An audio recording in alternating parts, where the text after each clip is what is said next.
ಇದೇನು ಹೀಗೆ ಬಂದ್ಬಿಟ್ರಿ? ಇನ್ನೇನು ಸರ್, ನಾವಾದರೆ ಇಷ್ಟೊತ್ತಲ್ಲಿ ಒಂದು 50 ಡ್ರೆಸ್ ಸೆಲೆಕ್ಟ್ ಮಾಡ್ತಿದ್ವಿ. ಆದರೆ ಹೆಂಗಸರು ನೋಡಿ ಒಂದೊಂದು ಸೀರೆನೂ ತೆಗೆದು ಇನ್ವೆಸ್ಟಿಗೇಷನ್ ಆಫೀಸರ್ ಥರ ಚೆಕ್ ಮಾಡ್ತಾರೆ. ಕೊನೆಗೂ ತಗೋತಿಲ್ಲ. ಅದೇನು ಗೊತ್ತಾ, ಈ ಹೆಣ್ಮಕ್ಳಿಗೆ ದೇವರು ಕೊಟ್ಟಿರೋ ಶಾಪ ಅದು. ಶಾಪನ? ಏನಂತಿದ್ದೀರಾ? ನಿಮ್ಮ ಅರ್ಧ ಆಯುಷ್ಯನ ನೀವು ಸೀರೆ ಅಂಗಡಿನಲ್ಲೇ ಕಳಿಬೇಕು ಅಂತ ಶಾಪ ಕೊಟ್ಟೆ ಆ ಭಗವಂತ ಅವ್ರನ್ನ ಭೂಮಿ ಕಳಿಸಿರೋದು. ಸರ್, ನೀವು ತುಂಬಾ ಸೀರಿಯಸ್ ಆಗಿ ತಮಾಷೆ ಮಾಡ್ತೀರಾ ಸರ್. ತಮಾಷೆ ಅಲ್ಲ, ಸೀರಿಯಸ್ಸೇ ಇದು. ಸೀರಿಯಸ್ಸೇ ಮಾತಾಡಿದ್ದು ನಾನು. ಇವಾಗೇನು ಅವ್ರ ಸೆಲೆಕ್ಷನ್ ಮುಗಿಬೇಕು ಅಷ್ಟೇ ತಾನೇ? ಶುರು ಮಾಡಿದ್ದವರಾಗಿರ್ಬೋದು, ಮುಗಿಸೋದು ಈ ಗುಣನೇ. ಬನ್ನಿ.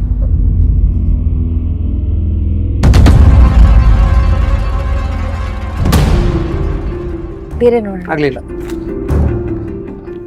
ವೇಣ್ರಮ್ಮ, ಮುಗಿದಿಲ್ವೇ ಸೆಲೆಕ್ಷನ್?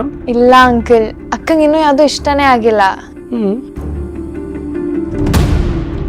ಅಲ್ಲಮ್ಮ, ನಿಮ್ದು ಸೆಲೆಕ್ಷನ್ ಮುಗಿಯೋದು ಯಾವಾಗ? ಇದನ್ನೆಲ್ಲ ಹೊತ್ಕೊಂಡು ಮನೆಗೆ ಹೋಗೋದು ಯಾವಾಗ? ಎಲ್ಲಾನು ಚೆನ್ನಾಗಿದೆಯಲ್ಲ ಕಲರು. ಇಲ್ಲಿ ಕೊಡೆ ಈಶ್ವರಿ.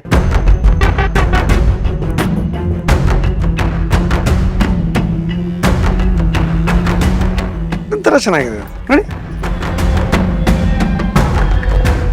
ಈಶ್ವರಿ. ಇಲ್ಲಿ ನೋಡಿ ಹೆಂಗಿದೆ ಸೆಲೆಕ್ಷನ್ನು.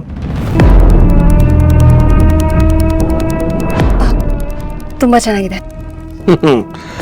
ನಂದಿನಿ? ಚೆನ್ನಾಗಿದೆ.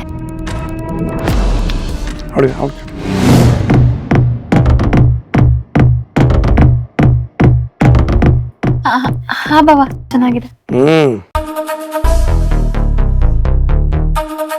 ಏಯ್ ಮದುವೆ ಗಂಡು. ಅಣ್ಣ, ನೀವೇನು ಹೇಳ್ತೀರೋ ಹಾಗೆ ಅಣ್ಣ.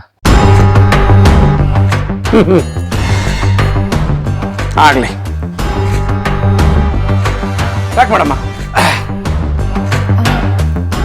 ಒಂದ್ ನಿಮಿಷ.